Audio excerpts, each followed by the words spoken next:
આવી ગયો છે અને ઉનાળો મતલબ લાંબો દિવસ, બહુ જ તડકો, સૌથી વધારે એનર્જી વપરાય અને ગરમી થાય. અને ખાસ કરીને જે ઘણા બધા લોકો છે જે લોકોને ગરમી બિલકુલ જ પસંદ નથી, બીકોઝ ઓફ પરસેવો સૌથી વધારે થાય અને સ્કિન ડિઝીઝ સૌથી વધારે થતા હોય છે.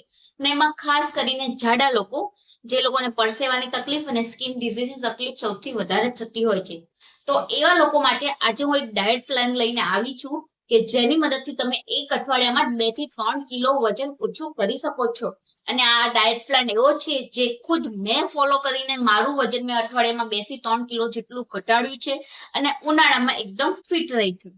તો આજે એ જ ડાયટ પ્લાન તમારી સાથે શેર કરવાની છું. કારણ કે મિત્રો, ઉનાળો એ રાઈટ વે છે ડાયટ પ્લાન માટે ફોલો કરવાનો, કારણ કે ઉનાળામાં આપણે સૌથી વધારે ઝડપથી વજન ઓછું કરી શકીએ છીએ. તો કયો એ ડાયટ પ્લાન છે એના ઉપર આજે ચર્ચા કરીશું. સાથે જો મારા 4 નિયમ પણ ફોલો કરશો ને તો તમે બહુ ઝડપથી વજન ઓછું કરી શકો છો. તો ચાલો વિડીયોની શરૂઆત કરીએ. નમસ્કાર મિત્રો, સ્વાગત છે તમારું મારી યુટ્યુબ ચેનલમાં. હું ડોક્ટર દીપાલી ધાકેચા. મિત્રો, ઉનાળામાં બધાને બહુ જ મજા કરવી હોય છે. ખાસ કરીને વોટર પાર્કમાં જાય કે રિસોર્ટમાં જાય, ફાર્મમાં જાય છે, ઠંડી વસ્તુઓ ખાય છે, શોર્ટ્સ કપડાં પહેરે છે, જે બધાને બહુ શોખ હોય છે. પરંતુ જે લોકો જાડા છે એ લોકોને ઠંડી વસ્તુઓ ખાતા પહેલા પણ વિચાર કરવો પડે કે આનાથી વજન તો નહીં વધી જાય ને શોર્ટ્સ તો એ લોકો પહેરી જ નથી શકતા. તો એ લોકો માટે નિરાશ થવાની જરૂર નથી. એ લોકો આ ડાયટ પ્લાન ફોલો કરીને તમે તમારું વજન બહુ ઝડપથી ઘટાડી શકો છો અને સાથે ઉનાળાની ભરપૂર મજા પણ માણી શકો છો. તો એ ડાયટ પ્લાનની વાત કરીએ એ પહેલા 4 નિયમની વાત કરું. તો નિયમ 1, દિવસ દરમિયાન 3 થી 4 લીટર પાણી પીવું ખૂબ જ જરૂરી છે. કારણ કે ઉનાળાની સિઝનમાં હાઇડ્રેટ રહેવું ખૂબ જ જરૂરી હોય છે, જેનાથી આપણે આપણું ફેટ લોસની જે મેટાબોલિઝમ છે એ એક્ટિવેટ રહે. બીજું છે મિનિમમ 6 થી 7 કલાકની ઊંઘ. ડાયટ પ્લાન માટે ઊંઘનું ખૂબ જ મહત્વ આપવામાં આવ્યું છે, કારણ કે જો તમારી ઊંઘ બરાબર હશે તો તમારો ડાયટ પણ વ્યવસ્થિત ફોલો કરશે અને તમારું વજન પણ ઓછું થશે. ત્રીજું છે 20 થી 30 મિનિટની એક્સરસાઇઝ, જેમાં 10 મિનિટનું વોકિંગ અને રનિંગ આવે છે. બીજી તમે 10 થી 15 મિનિટમાં તમને જે પણ પસંદ પડે એ તમે વેઇટ લોસની એક્સરસાઇઝ કરી શકો છો, પણ એક્સરસાઇઝ કરવી ખૂબ જ જરૂરી છે. અને ચોથું અને સૌથી મેઇન છે કે સ્ટ્રેસ ઓછો લેવો. કારણ કે સ્ટ્રેસ એ આપણા શરીરમાં કોર્ટિસોલ લેવલ જે હોર્મોન છે એનું પ્રમાણ વધારે છે, જેના લીધે ફેટ લોસની જે પ્રક્રિયા હોય એ ડિસ્ટર્બ થતી હોય છે. માટે બની શકે તેટલું સ્ટ્રેસ ઓછો લેવો. સ્ટ્રેસ વાળી સિચ્યુએશન આવે તો એને સરખી રીતે પોઝિટિવ રીતે કોપ અપ કરીને તમારે સ્ટ્રેસ ઓછો કરો અને એ સિચ્યુએશનને ડીલ કરવી. તો આ છે 4 નિયમ કે જે ફોલો કરો અને સાથે આ ડાયટ પ્લાન ફોલો કરો તો સોને પે સુહાગા જેવી વાત થઈ જાય કે તમારું વજન બહુ ઝડપથી ઓછું થવા લાગતું હોય છે. તો વાત કરીએ ડાયટ પ્લાનની, તો એમાં સૌથી પહેલા આવે છે મોર્નિંગ ડ્રિંકની, જે સવારે ખાલી પેટે પીવાની હોય છે, જે તમને કુલ હાઇડ્રેટ રાખે છે, સાથે તમને વેઇટ લોસ કરવામાં પણ મદદ કરતી હોય છે. તો એના માટે લેવાનું છે એલોવેરા જ્યુસ. તમે ફ્રેશ એલોવેરા જેલ પણ લઈ શકો છો, કે માર્કેટમાં અત્યારે એલોવેરા જેલના ડબ્બા મળે છે, તમે એ પણ લઈ શકો છો. તો એના માટે 1 ચમચી એલોવેરા જેલની સાથે 1 ગ્લાસ પાણીને મિક્સી ગ્રાઇન્ડરમાં ગ્રાઇન્ડ કરીને પછી એ પાણી પીવું. જે તમને પેટને લઈને જે પણ તકલીફ છે, કોન્સ્ટિપેશન છે કે ડાયરિયાની તકલીફ છે કે અપચાની તકલીફ છે, એને દૂર કરે છે. દિવસ દરમિયાન તમને હાઇડ્રેટ અને કુલ રાખે છે, સાથે તમને વેઇટ લોસ કરવામાં પણ મદદ કરતી હોય છે. તો આ ડ્રિંક પીવો, એના કલાક પછી બ્રેકફાસ્ટ લેવાની હોય છે. તો તમે ફ્રેશ થઈને પછી આપણે વાત કરીએ બ્રેકફાસ્ટની. તો બ્રેકફાસ્ટમાં તમે કોઈ પણ હેલ્ધી વસ્તુ લઈ શકો છો, પરંતુ ઉનાળામાં બ્રેકફાસ્ટને બિલકુલ સ્કીપ નથી કરવાનું. કારણ કે ઉનાળામાં આપણે સૌથી વધારે એનર્જીની જરૂર પડતી હોય છે અને એનર્જી માટેનો સૌથી મેઇન સ્ત્રોત છે સવારનો બ્રેકફાસ્ટ. માટે સવારનો બ્રેકફાસ્ટ કોઈ દિવસ સ્કીપ નહીં કરો.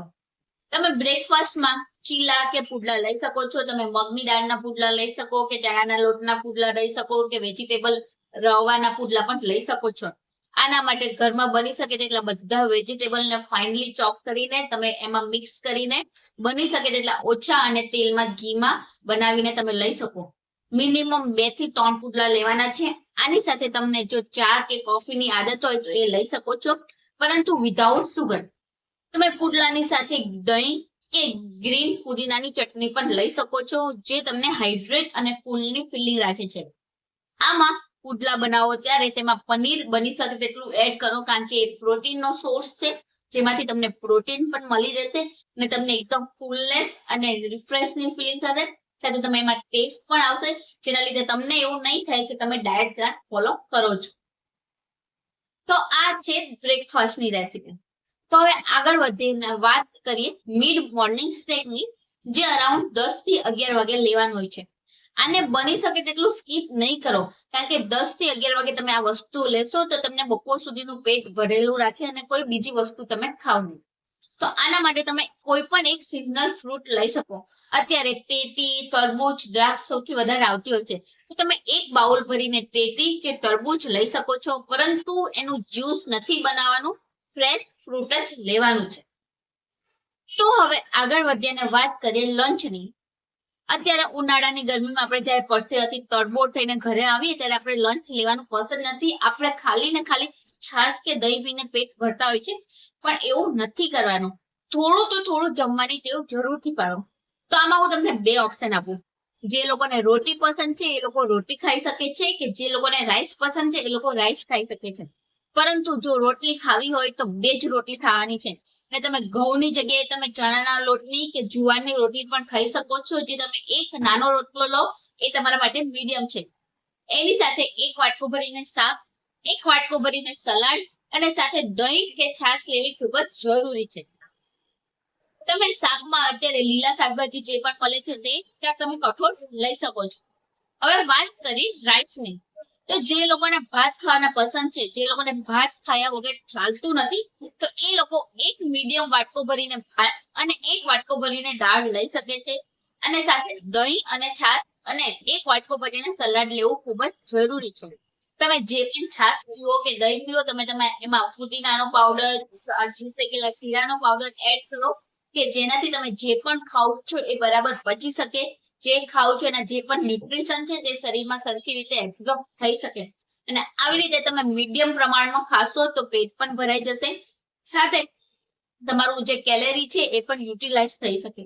અને જ્યારે પણ જમી લો એના 5 થી 10 મિનિટ પછી 5 મિનિટ સુધી વજ્રાસનમાં બેસવાની ટેવ પાડો, કે જેનાથી જે ખાવ છો એ બરાબર તમને પચી શકે અને તમારો વેઇટ લોસ નો જે ગોલ છે એ પણ તમારો જળવાઈ રહે. અને ખાઈને પછી થોડા મિનિટ પછી આરામ કરવાનું ટાળો, કે કારણ કે એવું કહીએ ને, જો ખાઈને ડાબા પડખે સુવામાં આવે ને તો આપણું ખાધેલું બરાબર પચે છે. માટે બની શકે તેટલું સુવાની ટેવ હોય તો અડધો કલાક પછી રાખો અને 15 થી 20 મિનિટ જેટલો જ આરામ કરો. તો હવે વાત કરીએ મિડ ઇવનિંગ સ્નેકની, જે અરાઉન્ડ 4 થી 5 વાગ્યા જેવી ટાઈમમાં લેવાતું હોય છે. આ ટાઈમમાં મિડ ઇવનિંગ સ્નેક લેવું ખૂબ જરૂરી છે, જે આપણને જંક ફૂડ થી બચાવે છે, જે આપણને બધું ખાવાની વસ્તુનું ક્રેવિંગ થાય છે એનાથી બચાવે, સાથે આપણે જે રાતે ઓવર ઇટિંગ કરીએ ને એનાથી પણ બચાવે છે. તો આના માટે તમે 1 ગ્લાસ જેટલું વરિયાળી શરબત કે લીંબુ શરબત લઈ શકો છો. બની શકે તેટલી ઓછી ખાંડ વાપરો અને એની સાથે 1 મીડિયમ વાટકો ભરીને શેકેલા સિંગદાણા કે શેકેલા ડાળિયા પણ લઈ શકો છો, જેનાથી રિફ્રેશ લાગશે, કુલનેસ ની ફિલિંગ લાગશે અને રાતનું જે ઓવર ઇટિંગ છે એનાથી પણ તમે બચી શકો છો. તો હવે નેક્સ્ટ વાત કરીએ ડિનરની. તો ડિનર બની શકે તેટલું વહેલું લેવાની ટેવ પાડો. જો 7 વાગ્યા પહેલા લઈ લો તો વેલ એન્ડ ગુડ છે, નહીં તો 8 વાગ્યા પહેલા તો લેવાની ટેવ પાડો. અને ડિનરમાં બની શકે તેટલું એકદમ ઓછું અને લાઇટ વેઇટ રેસીપી યુઝ કરો, અને જેટલી ભૂખ છે એના 70% જેટલું જ તમે ખાઓ, કે જેનાથી ખાવાનું બરાબર તમને પચી શકે. તો ડિનરમાં હું તમને 2 ઓપ્શન આપું છું. પહેલું છે, તમે રવાના ઢોસા કે ઈડલી બનાવીને લઈ શકો છો, સાથે તમે ફુદીનાની ચટણી કે નારિયેળની ચટણી પણ લઈ શકો છો. જો ઢોસા લેતા હોય તો મિનિમમ 2 પીસ અને ઈડલી લેતા હોય તો મિનિમમ 4 પીસ જ લેવાની છે. આની સાથે 1 ગ્લાસ ભરીને છાશ લઈ શકો છો. આ પસંદ નથી તો આની સિવાય તમે સ્ટર ફ્રાય વેજીટેબલ પણ લઈ શકો છો, કે ઘરમાં જે પણ વેજીટેબલ છે એને ઓછા ઘી અને તેલમાં સાકરીને ઉપર મીઠું અને મરી પાવડર નાખીને પણ એને તમે લઈ શકો છો. સાથે તમે છાશ પણ લઈ શકો છો. આ પણ નથી લેવું, એકદમ ઓછું અને એકદમ ઓછી ભૂખ લાગી છે અને સાવ હળવો નાસ્તો લેવો છે, તમે કોઈ પણ ચાટ પણ લઈ શકો છો. તમે 1 મીડિયમ બોલ ભરીને બ્રેડ લઈ શકો છો, કે તમે રગડા પેટીસ લઈ શકો છો, કે બીજી કોઈ પણ ચાટ તમે લઈ શકો છો, કે જે તમને એકદમ ઓછી ક્વોન્ટિટીમાં અને પેટને પણ એકદમ હળવું રાખે. તો મિત્રો, આ એવી રેસીપી છે જે ખાશો તો તમને લાગશે નહીં કે પેટ ભારે ભારે છે અને ખાધેલું છે, સાથે તમને તમારા જે ટેસ્ટ બર્ડ છે એ પણ સેટિસ્ફાય થાય છે. અને તમને વેઇટ લોસમાં પણ મદદ કરતી હોય છે.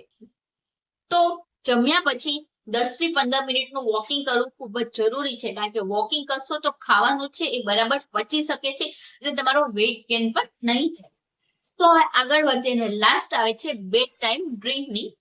આ ડ્રિંક વેઇટ લોસ માટે ખૂબ મહત્વ ધરાવતી હોય છે, કારણ કે આ ડ્રિંક પીવો તો તમારું જે ડાયજેશન છે, જે મેટાબોલિઝમ છે એ બૂસ્ટઅપ રહે છે, જે ફેટ મેટાબોલિઝમની પ્રક્રિયા છે એ પણ ચાલ્યા કરે છે, અને સાથે તમારું સ્ટ્રેસ ઓછો થાય અને ઊંઘ પણ બરાબર આવે છે. તો આના માટે 1 ગ્લાસ વરિયાળીનું પાણી લેવાનું હોય છે. તો આના માટે 1 ચમચી વરિયાળીને 1 ગ્લાસ પાણીમાં 2 થી 3 કલાક પહેલા પલાળી દઈ, પછી તેને થોડું ગરમ કરું, 4 થી 5 મિનિટ જેટલું પાણીને ગરમ કરું, પછી એને ગાળીને થોડું ગરમ હોય ત્યાં તમારે પી લેવું. આ ડ્રિંક પીવાથી ઊંઘ એકદમ બરાબર આવે છે, સ્ટ્રેસ એકદમ ઓછો થાય અને સાથે તમને વેઇટ લોસની પ્રક્રિયા પણ બહુ ઝડપથી થતી હોય છે. તો મિત્રો, આ છે ડાયટ પ્લાન કે જેની મદદથી તમે અઠવાડિયામાં 2 થી 3 કિલો વજન આરામથી ઉતારી શકો છો. સાથે મારા 4 નિયમ જરૂરથી ફોલો કરો તો તમે 4 થી 5 કિલો જેટલું પણ વજન ઉતારી શકો છો. પરંતુ એના માટે ડાયટ પ્લાન, કસરત અને ઊંઘ ખૂબ જ જરૂરી છે. આ ત્રણેય વસ્તુ સરખી રીતે બેલેન્સમાં કરશો તો તમે આરામથી તમારી વેઇટ લોસની જર્ની છે બહુ ઝડપથી પૂરી કરી શકો છો. અને ઉનાળામાં તમને મનપસંદ પડે એવી ઠંડી વસ્તુઓ ખાઈને, શોર્ટ્સ પહેરીને ઉનાળાને પણ એન્જોય કરી શકો છો.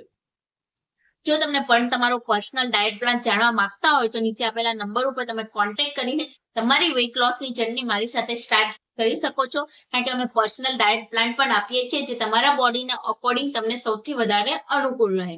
જો વિડીયો અંગે કંઈ પણ ક્વેરી હોય તો તમે મને કમેન્ટ કરીને પૂછી શકો છો. વિડીયો અત્યાર સુધી જોયો અને સારો લાગ્યો તો વિડીયોને લાઈક કરો, તમારા ગ્રુપમાં વોટ્સઅપ મિત્રોને શેર કરો કે જેનાથી એ લોકો પણ ઉનાળામાં પોતાનું વજન બહુ ઝડપથી ઓછું કરી શકે. અને ચેનલ પર નવા હોય તો ચેનલને સબસ્ક્રાઇબ કરતા રહો કે જેનાથી આવા નવા હેલ્ધી વિડીયોની નોટિફિકેશન તમને મળતી રહે. તો હવે મળીએ નવા વિડીયોમાં નવી માહિતી સાથે. ત્યાં સુધી બધા ખુશ રહો, તંદુરસ્ત રહો.